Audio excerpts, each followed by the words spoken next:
We got the Jake's list on the most important Bengals for the future. It's time to share my top 15. We'll dive into that and much, much more right now on Locked On Bengals.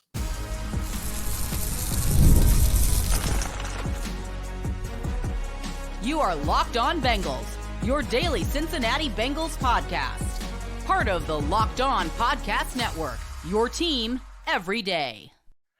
Hi again, everyone, and welcome in to the Locked On Bengals podcast. He's Jake Lisco. I'm James Rapien. Thank you so much for making us your first listen here on the Locked On Podcast Network. And part 2 of our 6-part series starts in just a second. Today's show, by the way, is brought to you by Game Time. Download the Game Time app, create an account, and use code LOCKEDONNFL for $20 off your first purchase.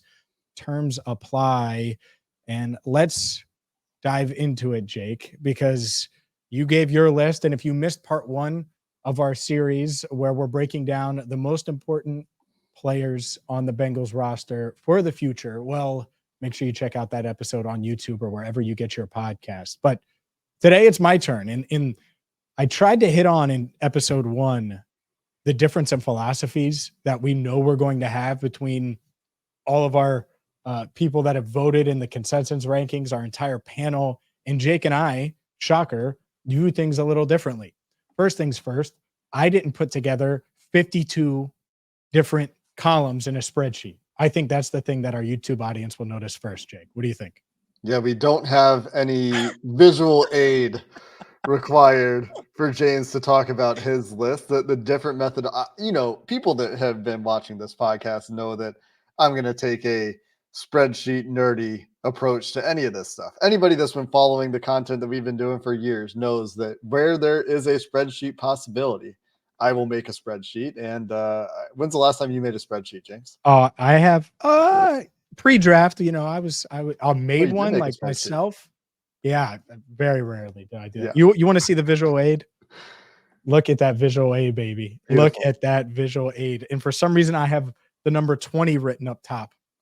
There, which was something else that I was doing at some point, I guess. Anyways, at the back of your grocery list, you got something. So for those that weren't watching on YouTube, James just held up a piece of paper where he wrote out the top 20.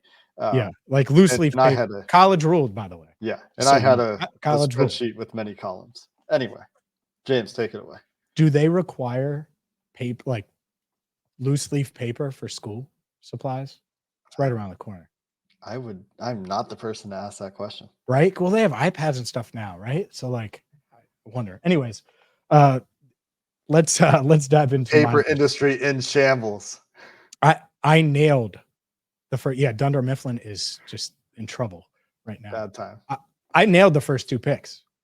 Nice Joe job. Burrow and Jamar Chase. I said it last episode, and I'll say it again. You can't get much wrong in here, but if you don't have those 2 guys first and second, Joe Burrow and Jamar Chase, I think you are wrong. Obviously, this is really subjective. And this is something we agreed on, Jake, with our list. There are a lot of differences, but no debate, Joe Burrow, Jamar Chase. So I'll get to number 3. And I think it's interesting because when you look at this roster, and there's a nice mix of rookies that they're banking on, high picks that they're banking on, and then guys like Trey Hendrickson, who has 2 years left on his deal, is clearly the third best Bengal, if you want to put it that way, behind Burrow and Jamar going into this year. And you waited. I was joking about the spreadsheet, but you wait each year. You did a 4-year view. I look at Trey, and even if he's only here for 2 years, he's so impactful that he's third, and he's third on my list. And I just think that his impact in 24 and 25 is worth more than insert any of the guys below him that I'm going to get to. I don't want to give away my list. I almost did, though.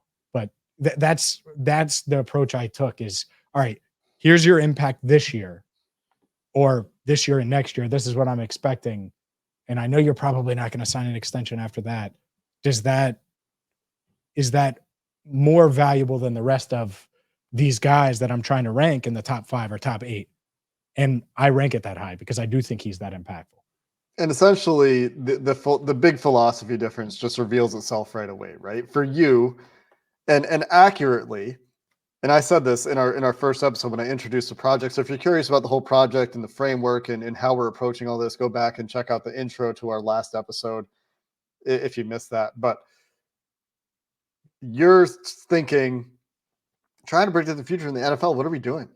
What do you mean? Chase Brown is important for the future. For example, not to take a swing at Chase Brown, but like they could draft a running back next year. What do you mean Jermaine Burton's important? They could draft a wide receiver in the second round next year and expect him to be a day one starter in the first round. Yeah, sure. Why not? Yeah. And essentially what we're saying here is like for a lot of these young guys, what you're saying essentially is like, who knows what's happening in the future? We know Trey Hendrickson is going to be very important to this team in the next 2 years. And what's interesting to me is, not to spoil your next one for anyone who remembers, but our top four, when I look at my 2024 only or 2024 and 2025, our top four are actually identical. No, I didn't put that together. Yeah. There were too many lines in your spreadsheet. It got confusing. Yeah, too many lines, too many columns. I'm just kidding. But fourth is Orlando Brown Jr. And pretty simple. Stability at left tackle, under contract for 3 more years, has been awesome in the locker room. So I'll reveal this now, and I know we're doing the list thing, but I talked to Jonah Williams before he left, and it was just me and Jonah. No mics, no nothing. I don't think he'll care now. Hell, he's in Arizona, or he's in California. He'll be in Arizona for camp and all that. He'll enjoy himself. But he was like, yeah, Orlando's been awesome. Orlando could have came in with an ego and been mean and rude, and he's been awesome. This is Jonah Williams. This is the guy who, at the end of the year, when he was fully healthy, didn't say he wanted to come back. You know why? Because he didn't want to come back. It was done. And in his mind, he was gone. And there's a couple weeks left in the season when I talked to him, and he just praised Orlando Brown Jr. He didn't have to do that. Orlando wasn't listening. No one else was listening. And so I think that's a testament to Orlando. And you want to talk about building blocks? I just think he's right culture guy, right talent guy, right scheme fit. Obviously dealt with the groin injury last year, and I keep mentioning that just in case there's new listeners or viewers that haven't heard me say it. That impacted him last year. But do I think he's a big piece, literally and figuratively, of the Bengals in 2024 and beyond? Absolutely, and that's why he's number 4. There's been so much focus over the years on offensive line quality. This is the same reason that he ranked really highly for me. He actually was 4th overall for me. So far, our only difference is I had Trey at 7th when I considered 26 and 27. But we both have Burrow, Chase at 1, 2, and Brown at 4. Just expected to be one of the best offensive linemen on your team for a relatively big, but for left tackle, not huge, free agent contract that was a long-term deal. And so totally understand why he would be so high on your list here, James. And for the locker room stuff, that's just the kind of guy he is. It's very obvious in the way that he interacts with media, the way that he contributes to the Bengals social team and like goes around with his tiny mic. And that's just his personality. He seems like. Did you know that that's just my mic? Is it really? No. No. Okay. But he's you're doing like a size thing. I get it. Yeah. No, not like I own that mic. Like I was joking. Like yeah. No, I missed the joke. I thought he's a giant. That like you contributed your microphone for some reason to the Bengals social. Oh my god. No, they can get a little mic. They can. $12, I'm sure. Anyways, number 5. Speaking of big guys, a guy who I make fun of his size pretty often, Amarius Mims. He just giant, and to your point, this is where the similarities probably start to end, pretty close to it. But Amarius Mims 5th, he's such an important piece, and the Bengals knew it. They knew that they needed to get a young, really talented offensive tackle in this class. I think they would have taken Mims over some of these other top guys, including maybe a Byron Murphy in the draft. And it's because of the talent and what he can bring. So he's 5th for me. Skill set, where he was drafted, the fact that he has 5 years of control if he plays well. And who knows, maybe he starts half the games this year, maybe more. I think he could be a big impact guy right away. So he rounds out my 5th option, but we have plenty to get to. He's 5th on my list. What about 6 through 15? I even have a few guys outside of that. So we will get to all of that coming up next. Today's episode of Locked On Bengals is sponsored by eBay Motors. Passion, drive, and patience, a formula for winning championships, is also what keeps your ride or die alive. And eBay Motors has everything you need to maintain your vehicle and level it up to peak performance, whether it's superchargers, roof racks, exhaust kits, LED headlights, or something that everybody can do at home, which is air filter replacements. Whether you're into speed, power, or style, eBay Motors has you covered. With over 122 million parts for your number one ride or die, you'll always find exactly what you're looking for. And with eBay Guaranteed Fit, your part is guaranteed to fit your ride every time, or you'll get your money back. Because with eBay Motors, you're burning rubber, not cash. With all the parts you need at the prices you want, it's easy to make your car the MVP and bring home huge wins. Keep your ride or die alive at ebaymotors.com. Eligible items only. Exclusions apply. eBay Guaranteed Fit only available to U.S. customers. All right, let's get to number 6. And I really do think this is where the similarities end with our list. But I agree with his importance, because did the Bengals give up 1,000 big plays last year, Jake? It was roughly 1,000. Check the spreadsheet. Roughly 1,000. Cam Taylor-Britt is my 6th player. I'm not looking at your list right now. Was he 6th on your list? Yeah, we're actually pretty close on the first 6. So I had Amarius Mims at 5 as well, although in the short term, I had Amarius Mims much lower. So it's interesting that we both land on number 5 for him, even though I don't see him as important for the immediate future. But Cam Taylor-Britt, I have it both 6th in the 1-year time horizon and 6th in the overall 4-year time horizon. The thing with Mims is week 3, he could be, though. He could be. Practice 3. And I'm not trying. I hope Trent Brown's awesome this year.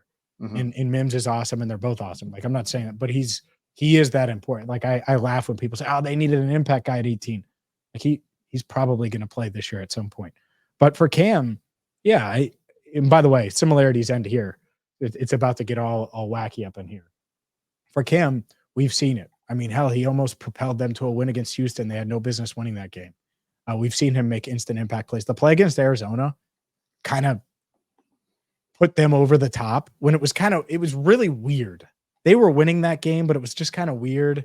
And his play against them just kind of ended any hope that the Cardinals had, even though they were flying high earlier in the year, literally, compared to where expectations were with Josh Dobbs. And so that was a big play. But Cam Taylor-Britt's made a bunch of big plays. He brings the juice. I think he's a huge part of the team. He's 6th for me.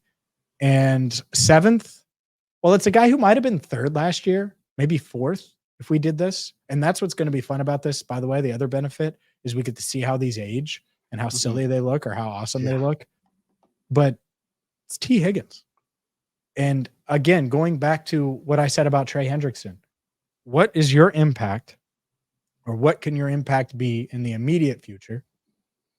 And how does that weigh against the long-term future? I think this is such a huge year that the Bengals will be relying on T. Higgins, because when we talk about wide receiver 3, we name about 5 different names. I don't know which one of those guys is going to pull through. I don't know how many of those guys is going to be reliable. Hopefully all of them. But you know who is reliable? Is T. Higgins. We know what he brings. And I know he's working his tail off. And I think he's going to have a big year. And that is so valuable to have that opposite Jamar Chase when you're trying to contend. I think he's one of the most important players on offense for this team. And so would he be higher for 2024 for me? Absolutely. He would be 4. It would be Burrow, Chase, Hendrickson, Higgins. He bumps down some because you're right. He's probably not going to be under Bengals. He's not going to be in Cincinnati in 2025, barring something really unforeseen. And maybe he is, and he'll still be high on this list. But I couldn't dock him too much. He's 7th on my list, and this is our first big difference. I don't think T. Higgins was in your top 15. He's my 7th most important player. Yeah, he was not in my top 15 overall. He was number 4 for me for 2024 importance. He was number 10 for 24 and 25 combined, which speaks to his importance in the short term. And also, I'm giving the Bengals and T. Higgins a small chance of T. Higgins being on the team in 2025. If the Bengals choose to franchise tag him for the second time, that's what I'm giving a small chance for T. Higgins continuing to be on the team for 2 years. But beyond that, I don't think there's really much chance that anything gets done. But if T. Higgins had signed a 3-year deal, a 3-year extension, well, yeah, he would be higher. It's just He might be third if he was extended for 3 years. Yeah, for me. Yeah, no, I think he would work out third for me as well, edging out Trey Hendrickson because of that 3rd year and the doubt that I have that Trey Hendrickson would be on the team in that 3rd year. But the situation for him being what it is just puts him down on the list. And maybe he should be higher because they're losing him. The same way that I applied that, if they miss methodology to Dax Hill and Amarius Mims and Miles Murphy, like those guys are important even if they miss because the Bengals have to pay the price. Like they're paying the price right now for letting Jesse Bates walk and having to go out and deal with the free agent market after spending draft picks and all this sort of stuff. So maybe that's a good argument that T. Higgins should be even higher because after he does walk, they have this void to fill one way or another to find where they're getting production from wide receiver 2. Well, that's certainly a factor. And I'm looking at my list, and so far 5 of the first 7 were offensive players. Trey Hendrickson and Cam Taylor-Britt. Shocker. Actually, mine too, though, right? My next 3 are defensive players. So my top 10, it's 5 and 5. It's an even split. It's balanced, perfectly balanced, as all things should be, Jake Lisco. Number 8, Sam Hubbard. Number 9, Sheldon Rankins. Number 10, Logan Wilson. All 3 guys under contract for the next 2 years or more. Wilson has 4 years on his deal, signed that extension during the season last year, or right before the season last year. It was before the season, now that I think about it. Sam Hubbard, I think people sleep on Sam Hubbard a little bit, but when you think of this defense and you're going to say, all right, yeah, without DJ Reader, they better find a way to stop the run. Well, you better quickly get to Sam Hubbard. That's a big part of it. And the other element here, and we know he underwent the tightrope surgery earlier this offseason, played through it last year, probably should have just got it during the season looking back. Tough guy, all those things. They were in the playoff race. I get it. He deserves credit for that. But it definitely impacted him on the field. But in 2022, he was really good. And not just the Hubbard yard dash. Like he was just really good and was having probably his best year, had his career year, whatever. Maybe he can do that again. And I think if he does that again, that alleviates some of the wondering about how in the world they're going to stop the Lamar Jackson, Derrick Henry combo when they have to stop the run. And so Hubbard, for me, under contract for 2 years. We know when he's healthy, he can make a huge impact because the last time he was healthy, he was making a huge impact. I know he's not a normal pass rusher, traditional pass rusher that's going to get you 15 sacks, but I think he's really, really important to this team. So that's why he's number 8 on my list.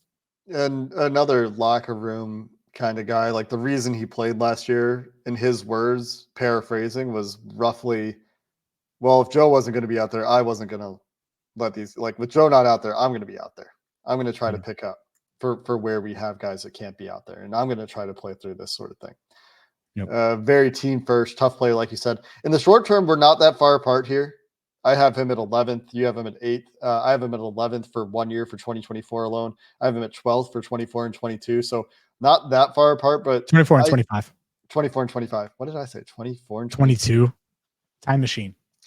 Thinking spreadsheet isn't going to take you. It's not going to take you back in time now, Jake. Spreadsheet time machine movie idea. But over 4 years, sounds awful. Yeah, no, it does. The continue. Well, hot tub time machine doesn't really even sound like. Anyway, over time, the diminishing role for Sam Hubbard is what knocks him down for me a little bit. It's because I see Miles Murphy eating into his snaps over time, and I'm not sure he sees the last year of that deal or not. I did bake that in a little bit, the chance that he doesn't see the last year of that deal, and that was part of it for me too. It's just a probabilistic approach to whether or not he would be on the team.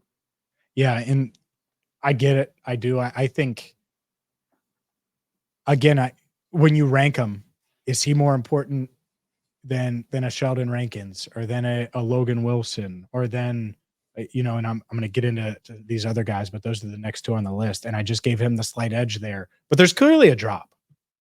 There's clearly a drop where our list drop and then it's philosophical for sure, but where the players are from a talent perspective, impact perspective, I think Hubbard could still be a real factor there. Rankins, it's pretty simple. You mentioned all the leadership stuff. Hubbard brings that. We know what he brings. Rankins, they paid him a lot of money. and he's got to deliver. I think he can deliver and make a huge impact, and he's in position to. And so we'll see if he can. I have him 9th. Hopefully he sees that second year of his deal that he signed because he's awesome this year. And I certainly think he could be a huge impact player for the next 2 years. And who knows after that. But Logan Wilson under contract for 4 years, certainly a factor. I think he's the face of that linebacker room for this window, and that's why he rounds out the top 10. Up next, the 11 through 15, plus the guys that just didn't make the cut in our top 15.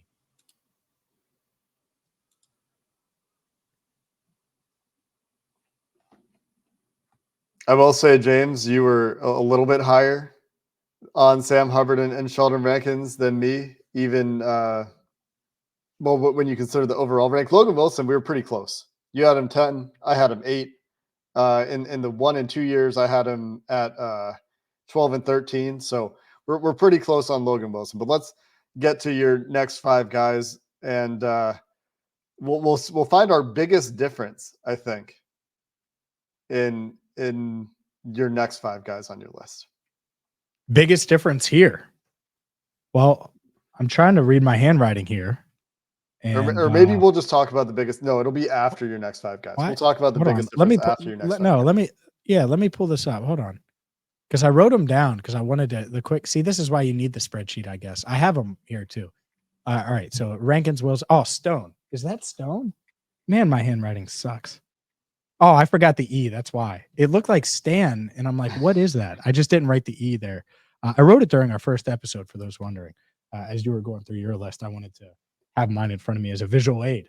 But Geno Stone, 2-year deal. I think it's similar. Instant impact. He should have a huge impact right away. There's a reason the Bengals went out and got him. They targeted him before free agency. And I don't mean talked with him, targeted him, knew that was someone they wanted to get. Free agency opens, legal tampering opens, boom.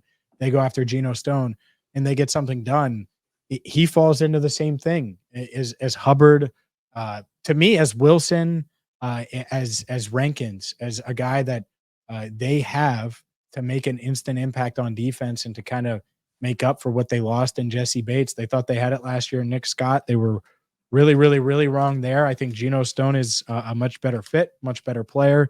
And now it's 6-5. Defense with the edge over offense.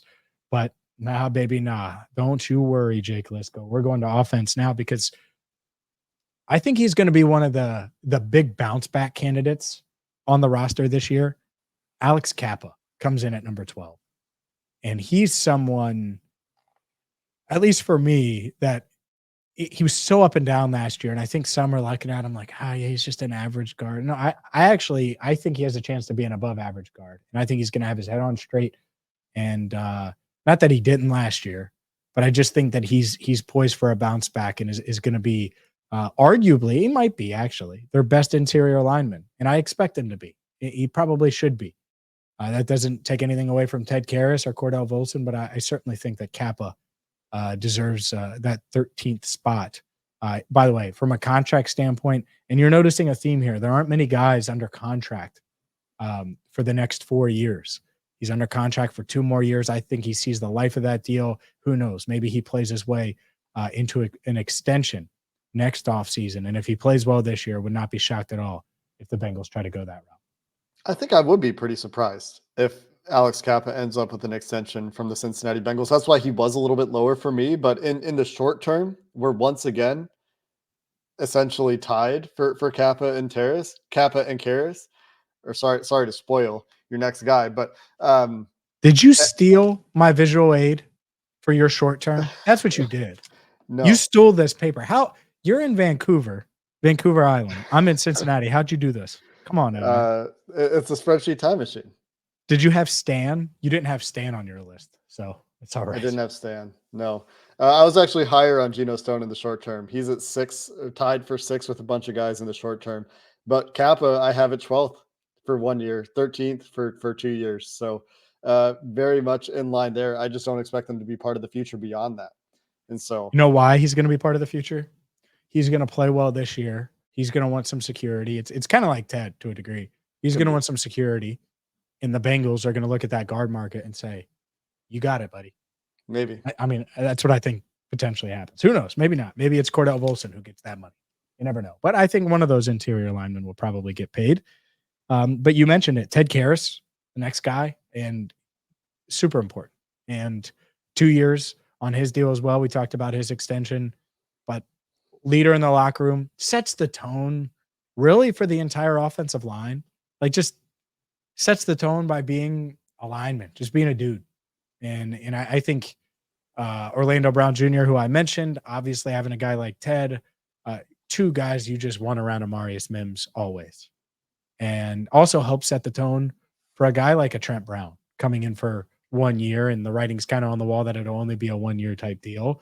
By the way, Trent Brown not on my list. Why? Because it's 1 year deal. So it's weird. My list lines up, Jake, with yours from a 1 to 2 year standpoint in a lot of ways, but I didn't take it that way. That's why Geno Stone's a little bit lower, because he's only here for 2 years. If it was a 4 year deal, maybe he would be a tad bit higher. He probably would be a tad bit higher. A guy who I'm expecting to sign, I'd say, a 4 year extension. And the reason why he's 14th, well, part of it might be, and I got to remind everyone, where Money Mac was born, because he got the nickname Money Mac right here on Locked On Bengals. But Evan McPherson is number 14th on my list. I think the extension is coming. The extension should come. And he's a big, big part of the Bengals. And I think when all things are said and done, a decade from now, or even farther than that, I think we're talking about the best kicker in Bengals history, Jake. I think that's what he is going to end up being, and he'll continue that with an extension. He's 14th on my list. Yeah, not too far off for me on McPherson. I have him at 18th, so we're in the same ballpark there. We're roughly in the same ballpark on Kappa and Karras. They were 19th overall for me, but very close in the short term. Like, our short term rankings for those guys roughly the same, but I think we got the biggest difference. Oh yeah, coming up on the next, rounding out your top 15. Yeah, it's the biggest difference, and it's because, and I'll explain it, because I grouped these guys in a way. Notice in my top 15, you don't have a Jermaine Burton, you don't have Andre Yosavash, you don't have Charlie Jones, you don't have Jordan Battle, you don't have all of these guys that are under control for like 3 years. You don't have my guy Dax Hill, right? You don't have DJ Turner, and I'm just pointing out all these guys, and I'll say where they are in a second. But this guy just cracks it. That first round pedigree matters a ton. Myles Murphy. And he's super important. All these guys that I just named are important. And you want to see them develop, and you want to see them make strides and all of those things, and take strides forward. But I don't know what he is yet. I have no idea what Myles Murphy is. I think he's going to be really good. I think he's athletic and has the right mindset and works really hard, and has probably added to his pass rush and could be versatile. And you mentioned eat into Sam Hubbard snaps. I think he can do all of those things during this window, certainly, but I got to see some of it. And I know day one of this year, it's going to be Hubbard and Hendrickson at defensive end. And would it shock me at all next year if it's Hubbard and Hendrickson at defensive end? No, it wouldn't shock me. It wouldn't. Just like some people are going to be shocked when it's Von Bell and Geno Stone at safety and not Jordan Battle at safety. It's just, they're going to go with who they trust. And I think that it's a big storyline this year if Myles Murphy could take a step forward. So I have him 15th. He cracks the list. He makes the list, but it's much, much lower than where you had him. I think you had him third on your list. Yeah, he's third overall for me when you consider the 4 year time horizon that my weighted formula ended up doing. He's 12th in my 1 year. So we're much closer in my 1 year, my 2024 impact. He's 8th in my next 2 years, because I expect that he should take that leap. And again, if you missed my top 15, my rationale on Murphy to a large extent is if he misses, that's also very important to the Bengals. And so it's not just if he's good, he's important. If he misses, that's also important, because now you've missed a first round pick. So that's part of it for me as well. Just a different methodology there. But yeah, he came in at third overall for me, 15th overall for you. So in your top 15, that is our biggest difference, a 12 spot difference in the overall rankings. And that's largely, it sounds like, due to like a philosophical difference in the way we approach the rankings, which is interesting. No doubt. Yeah, it is interesting, because I obviously prioritize my weights. 2024 is so much more important than 2027. It's just, it's 50% of the grade. And Probably more than that. It's real. That's why T is as high as he is on my list. And go ahead. and it's just so much more predictable. And that's why you kind of have to approach it that way and discount those future years because we just don't know what's going to happen there, where there will be draft picks or free agents or injuries or all these things that could matter. Um, we did have one other really big difference that I wanted to point out, which was Jordan Battle. Oh, hold on. I'm going to get to him. Okay. Yeah, I'm going to get to him. So my top 15, if you just somehow fast forwarded to now, Joe Burrow, Jamar Chase, Trey Hendrickson, Orlando Brown Jr., Amarius Mims, Cam Taylor-Britt, T. Higgins, Sam Hubbard, Sheldon Rankins, Logan Wilson, Geno Stone, Alex Kappa, Ted Karras, Evan McPherson, Miles Murphy. All right, I have 16 through 26, and I'll just read them. Chris Jenkins, much like Miles Murphy, young, promising, athletic, all of those things. Need to see it. That's why he's there. DJ Turner, 17. Dax Hill, 18. Grouped together with a guy in Mike Hilton who's in the final year of his deal. I think he would be so high if this was a one-year thing. Mike Hilton is so impactful, but it's only 1 year. And so it drops down much farther. Right behind him, Jermaine Pratt, under contract for 2 years. So I get that. Could be a casualty potentially after this year, but probably not. But there's a chance of that. But I have him right behind Mike Hilton. And then I have these guys grouped together as well. BJ Hill, 1 year left. Jermaine Burton, unknown. Chase Brown, unknown. Andre Yosefash, unknown. Charlie Jones, unknown. And Jordan Battle, unknown. All could be really, really important. You hope some of them are really important. That could also end up being like all of those dudes could end up being backups. Really. I mean, maybe not one of the receivers you hope isn't, because that would really suck. And I know Jermaine's, people are really high on him and he's young and I get all of that. And hopefully he's great. Hopefully they're all great, but that's why I have the ranking the way I do. Yeah. Jordan Battle is our biggest difference overall when you get all the way down there, 27-12 for me, just because I expect him to be a starter in the future. But you're right that there is uncertainty there and maybe that never happens. But just the way that he played a lot last year, a third round safety starting, very common in the NFL. If they have to go spend more draft resources on a safety to backfill for Von Bell, I think that is also impactful. And so that's what moves him up the list for me, is because either way, there's an impact to the Bengals' future, depending on Jordan Battle's future. You sure Von Bell isn't just here? I'm not sure, but I'm relatively confident. Like, I don't think he's a long-term answer. At most 2 years. Sure, but that's Geno, right? That's Geno stuff. Like that's Yeah. that's I guess what's so. really tough. It's what's really tough about this exercise. That's all. It feels like a 1 year stint for Von Bell. I wouldn't be shocked, but I'd be a little surprised. If there was anyone, and they can't do anything until after this year anyway, but if he plays well, if there's anyone that would do a team-friendly deal, it's the guy who went to Carolina and realized what the hell he did and how miserable it was. I'm just saying that I certainly could see that happening. Anyways, make sure you check out Jake's list. If you didn't, episode 1, definitely differing philosophies from it. And he's got the spreadsheet that he'll bust out. And if you're watching on YouTube, and if not, he does a great job of explaining why he picked who he did with his top 15. Now you got my 15 up next with our next show. It's your top 15. We will get to the consensus rankings before we get to our guest panel next week as well. Jake, take us out of here with the patented line that is good anywhere, not just on a spreadsheet. Well, we appreciate everybody for listening to this episode to the Locked On Bengals podcast. 2 out of 6 down. We got 4 more in the series to go, as James said. Until then, thanks for listening to this episode of the Locked On Bengals podcast. Hoo day, and have a good one.